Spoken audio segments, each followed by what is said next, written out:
Jadi ini ceritanya kejadian di tahun 2010. Ada 2 orang cewek, sebut aja namanya Novi dan Rara. Asalnya mereka dari Malang dan mereka ke Bali itu nginep di sebuah penginapan di daerah Puri Grenceng.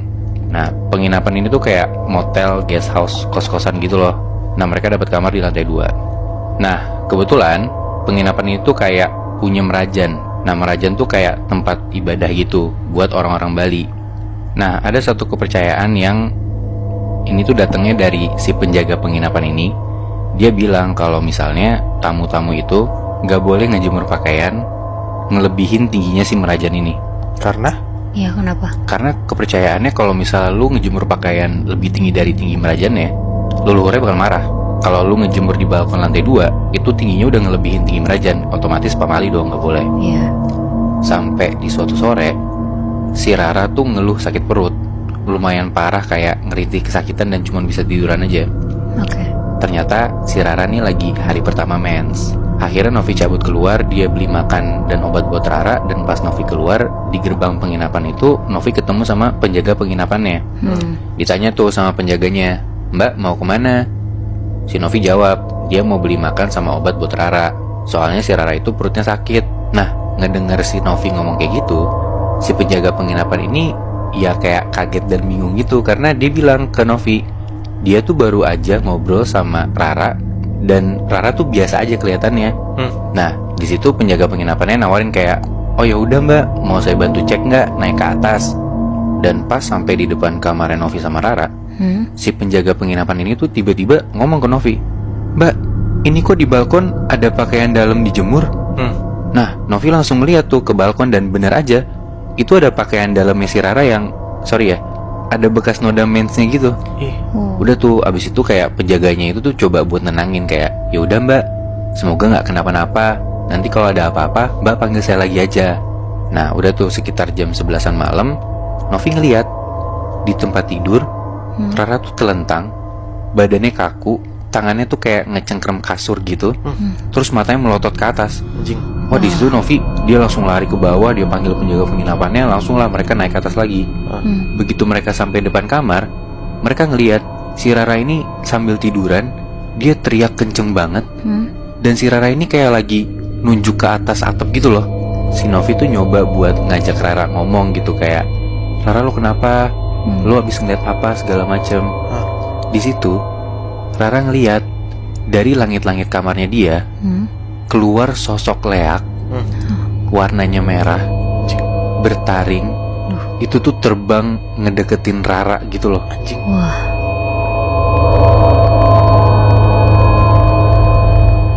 Ini kejadian di tahun 2008. Ada satu keluarga. Ini keluarganya Pak Ilyas sama Bu Ima ya. Oke. Nah, Pak Ilyas sama Bu Ima ini punya 4 orang anak. Nah, Pak Ilyas sama Bu Ilma ini dua-duanya tuh karir gitu loh, Nat, Muy. Mereka sama-sama kerja. Mereka bisalah beli rumah di pinggiran selatan Jakarta, di Cinere tepatnya. Tapi 2 minggu kemudian mulai nih kejadian aneh. Kali ini anak yang ketiga, Nat, Muy, yang Aisyah, yang masih SMA. Gara-gara hari Senin itu tiba-tiba dia sakit, dia demam. Udah tuh, sorean badannya Aisyah ini yang tadinya demam udah rada-rada turun, udah enakan lah badannya. Mandi tuh Aisyah karena badannya udah rada enakan kan, biar seger lah gitu mandi. Dan di situ tuh pakai bak mandi, bukan pakai kayak shower gitu. Ember. Ya, kayak bak mandi gede gitu loh. Oh, yang udah jadi gitu. Mandi si Aisyah pakai gayung dong. Kayak dia guyur-guyur, sampoan, sabunan, dia cuci muka, dan ya udah setelah sabunan cuci muka kan merem gitu kan, mukanya nggak bisa ngeliat apa-apa kan. Pas dia ngeraih gayungnya mau jiduk air dari dalam bak, itu kayak bunyi suara buk gitu loh. Jadi kayak gayungnya nyentuh sesuatu. Terus udah tuh dia agak kayak tangannya ke daerah yang lain buat ngambil lebih ke dalam. Dia ambil airnya, diguyur ke mukanya, disiram. Pas dia udah melek, ternyata di dalam bak mandi itu ada pocongnya. Gila. Teriaklah Aisyah dari situ kan. Di dalam bak mandinya? Di dalam bak mandinya, woi. Bangsat. Kedengeran tuh sama nyokapnya dari luar. Lari tuh nyokapnya ke dalam kamar mandi, ditanya, "Kenapa?" "Itu mah ada poci, ada poci." Ya udah tuh disuruh sama nyokapnya, udah selesain mandinya cepet, buru-buru. Ditemenin tuh sama nyokapnya di situ juga. Selesai mandi, Aisyah disuruh pakai baju, beres-beres, udah tuh langsung suruh tidur aja, dikasih obat sama nyokapnya. Sampai di minggu depannya, kondisinya di sini Aisyah udah sehat, udah mulai bisa masuk sekolah. Dan sore hari setelah Aisyah ini pulang sekolah, Aisyah ke dapur buat ngambil minum. Dari dapur ini tuh kelihatan ke halaman belakang gitu loh. Di situ Aisyah ngeliat adiknya si Linda itu lagi main ayunan. Nah pas dia nengok ke arah belakang itu, sekilas dia ngeliat kok di belakang adiknya tuh ada putih-putih. Jadi kayak adiknya Aisyah ini duduk di ayunan, cuman kayak dipangku sama sesuatu gitu loh. Nah terus dia kan ngeliat sekelebat doang kan. Pas dia tegesin lagi ngeliat ke belakang, di situ tuh Aisyah ngeliat dari jauh kalau adiknya nih main ayunan dipangku sama pocong. Gila.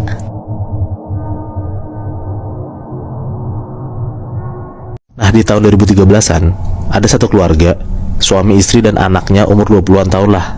Kita sebut aja namanya Yuni. Datanglah ke desa ini. Nah mereka semua, Yuni dan orang tuanya, nginep di rumah saudaranya mereka. Nah di desa itu, saudara keluarga Yuni ini juga tinggal bertiga. Suami, istri, sama satu orang cewek yang seumuran juga sama Yuni, namanya Sarah. Pas banget hari itu, tepat di hari Kamis malam. Ya which is malam Jumat kan. Singkat cerita, nah sekitar jam 12-an malam, semua satu rumah udah pada tidur. Yuni tuh gak bisa tidur Nat, karena dia lapar. Dia mau ngebangunin orang rumah gak enak. Akhirnya dia keluar tuh ke ruang makan buat nyari makanan. Ternyata makanan rumah mereka kosong, habis semua. Karena Yuni juga tahu ada warung yang buka 24 jam, akhirnya Yuni mutusin buat keluar rumah buat beli makan. Beli makanan di warteg itu. Nah sekitar jam 12-an malam, Yuni jalan ke warteg itu, dan ternyata warteg itu buka Nat. Dan emang sepi pengunjung gitu, lagi sepi kayaknya malam itu. Pas dia masuk ke dalam wartegnya nih, kosong, penjaganya nggak ada. Yuni manggil lah kayak, "Misi Pak, Bu." Berkali-kali dipanggil sama Yuni, tapi nggak ada yang nyaut sama sekali nih. Sampai akhirnya Yuni mau keluar tuh, karena ya wartegnya lagi sepi kan, mungkin nggak ada orangnya kan. Nah pas dia balik badan, akhirnya ada orang yang nyaut dari dalam, "Maaf Mbak, lama, mau pesan apa?" Ternyata yang ngejaga tuh ibu-ibu. Ya udah tuh Yuni milih makanan, dan si ibu itu ngambilin. Ibu yang ngomong, "Ini Mbak makanannya." Nah Yuni ini fokus banget makan karena dia lapar banget kan. Dia nunduk tuh, liatin makanannya aja sambil nyuap. Pas dia lagi fokus makan, dia tuh ngerasa kayak di depan dia, kayak di balik kaca warteg makanannya itu, kayak ada orang berdiri tapi nggak gerak-gerak Nat. Dia berdiri diem aja gitu. Akhirnya nengok lah nih si Yuni ke depan. Pas Yuni nengok, ternyata dia ngeliat si ibunya lagi diem aja, ngeliatin Yuni sambil senyum-senyum juga. Bener-bener kayak diem matung sambil senyum ngeliatin Yuni gitu loh Nat. Gue mulai merinding ya anjing. Dia tuh mikir kayak, ini kenapa aneh, gue lagi makan kenapa diliatin sama ibunya. Pas si Yuni juga curi-curi pandang liatin ibunya, akhirnya si ibu tuh langsung masuk ke dalam warteg. Lanjutlah si Yuni makan lagi. Pas Yuni lagi makan, dia denger Nat, di dalam warteg itu, berarti kan di belakangnya juga kan. Dia denger kayak ada orang komat kamit. Dia tuh nggak tahu kayak suara orang ngaji atau orang komat kamit, pokoknya tuh ngomong kayak bahasa Jawa, kayak ngomong-ngomong gak jelas gitu loh. Nah suaranya tuh dari dalam wartegnya itu, Dari dapurnya itu. iya si Yuni denger dari situ. Seketika Yuni tuh langsung nengok lah ke arah belakang warteg itu.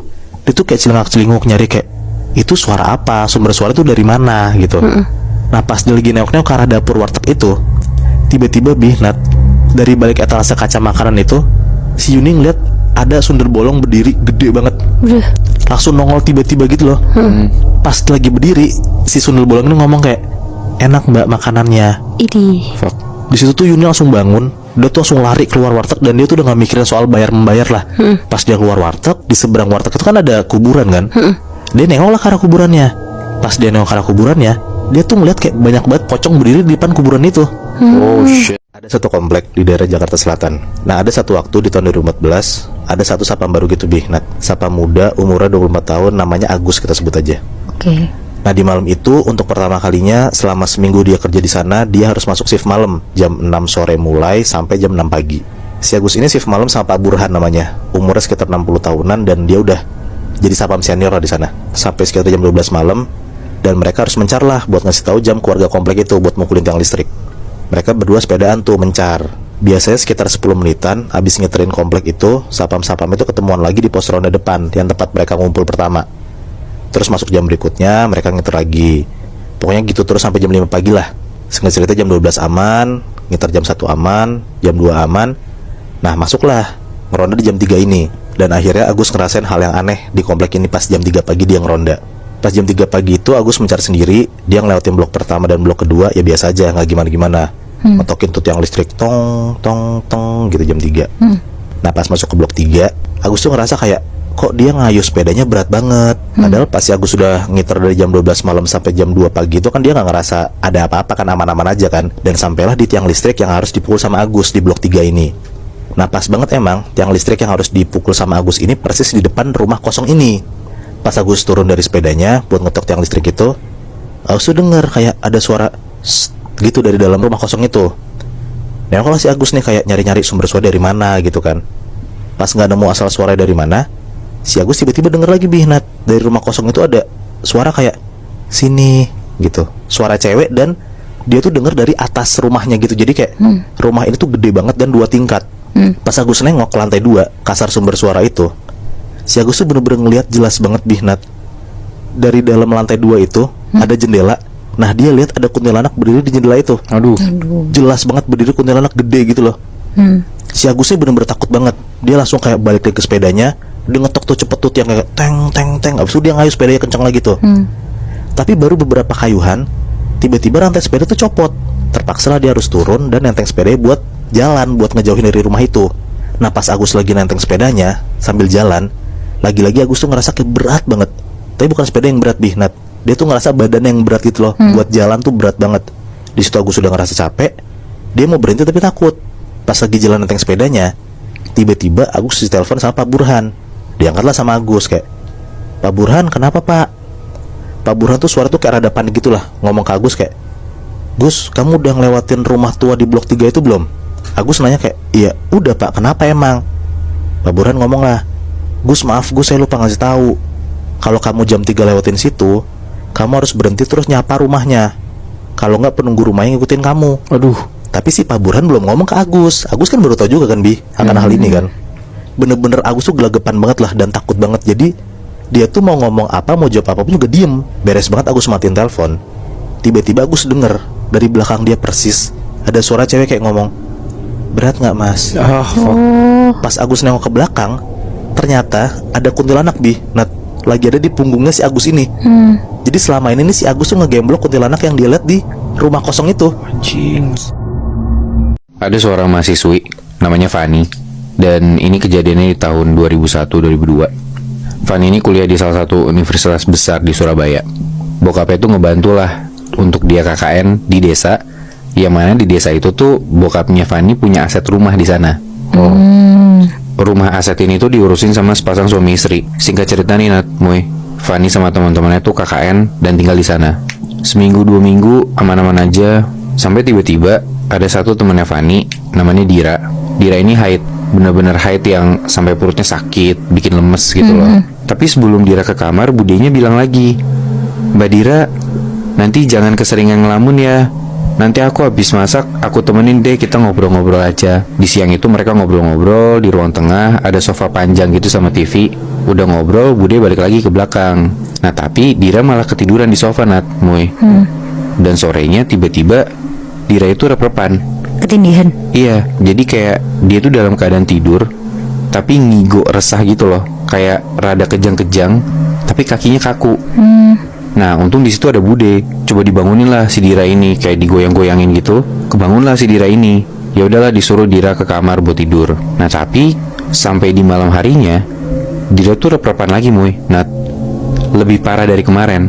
Dan di malam itu Dira tuh rep-repannya kali ini nggak cuman kayak kakinya doang yang kaku, tapi seluruh badannya gitu. Dan matanya Dira ini kelihatan banget melotot. Dan yang ngeliat hal itu tuh Fani. Lari tuh dia ke belakang ke tempatnya Bude sama Pade. Bude nyamperin ke kamarnya Dira, ditenangin. Akhirnya di besoknya seharian tuh Dira di rumah aja. Fani di tengah malam kebangun, dia mau pipis nih Nah terus begitu dia selesai dari kamar mandi, pas sampai di kamar, di situ Fani ngeliat Dira tuh udah ada di ujung kamar, berdiri, matanya melotot, tangannya tuh di perut nyilang, kayak pocong gitu loh. Dan badannya tuh miring dikit ke kanan, ke kiri, bener-bener kayak pocong, serem banget.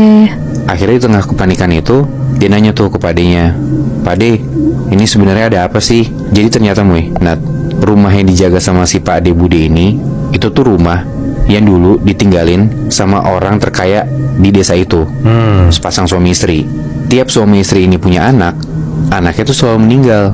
Ternyata karena si sepasang suami istri ini pesugihan pocong. Aduh. Jadi biar mereka kaya, pesugihan pocongnya tuh mereka numbalin anak-anak mereka sendiri, dipocongin sebagai persembahan. Anjir. Wah,